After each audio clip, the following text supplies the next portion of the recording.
always important to be preached to every Sunday morning from anybody that is a leader spiritually. Remember that we are meant to live a life of righteousness. I know it's a very difficult thing to do, but through Christ, all things are possible. But for now, we'll have a wonderful testimony, as we promised, from our retired Reverend Ben, well known as Uncle Ben. Enjoy. Good morning. My name is Benoni Mugaruramtana, and I am a priest in the Anglican Church.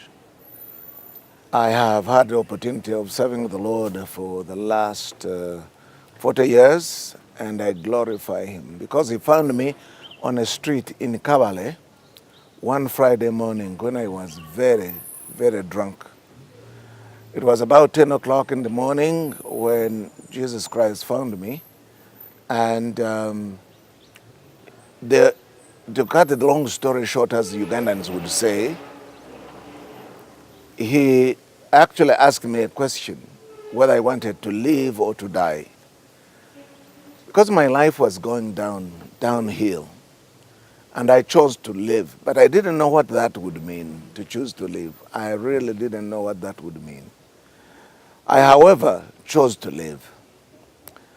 Some months later, I was sobered up. I wasn't drunk anymore. And I started thinking whether there was a way in which I could go back to school, because I had been expelled from school when I was in senior 3. But a friend of mine whom I had worked with and walked with and who had seen there was a lot of change in my life decided to advise me that probably what I needed to do was plan to go and be trained for ordination. That had never been in my mind whatsoever. But because it looked like a good place to go back to school, I chose to go. It was very difficult for the Diocese of Kigezi to accept to ordain me while they knew me very well. And so a year passed before I was actually ordained.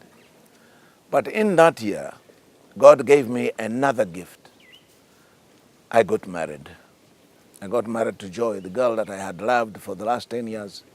And she finally said yes at St. Peter's Cathedral in Rugarama in Kabale. So I was now a married man. I had a job, because when the Kigezi Diocese wouldn't take me in as an ordained person, the office of the Archbishop of the Church of Uganda invited me to work with the young people. And I was doing youth work at the time I was ordained, driving all over the place, going all, the Church of Uganda at that time was so big that we included Rwanda and Burundi and Eastern Congo. That was the whole Church of Uganda, and I had to go and raise leaders for the young people in these places. So I worked in that job, and I loved doing it. I had great, great joy in raising up leaders for young people. For 17 years, I was really heavily working in that job. But the time came that the Archbishop of Uganda asked me to move on to Makerere University, to be the chaplain at St. Francis Chapel, Makerere University, for the Protestant community at Makerere. Interestingly enough, St. Francis Chapel is not very well understood by most people, but St. Francis Chapel is a Protestant church. It's not an Anglican church. It serves all the Protestant community on campus.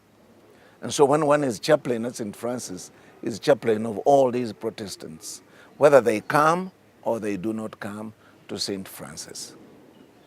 So at St. Francis, God helped me to work and raise leaders for young people, and raise leaders for the nation, and raise leaders and send them all over the world.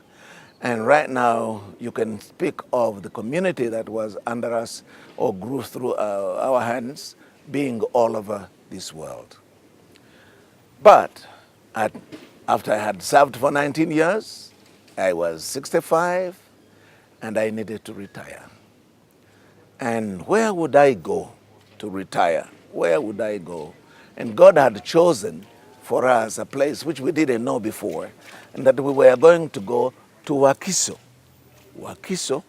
Yes, we come from Kabale, And we are going to Wakiso, yes. We were called to go to Wakiso. God established some center for us there, and He called us to go and do ministry in Wakiso for continuing to raise leaders. And that is what we're doing right now. We're at Joy Center. He is helping us build the infrastructure, and we're already training, especially beginning with the teenagers who come to us during the holidays and during the term time as well.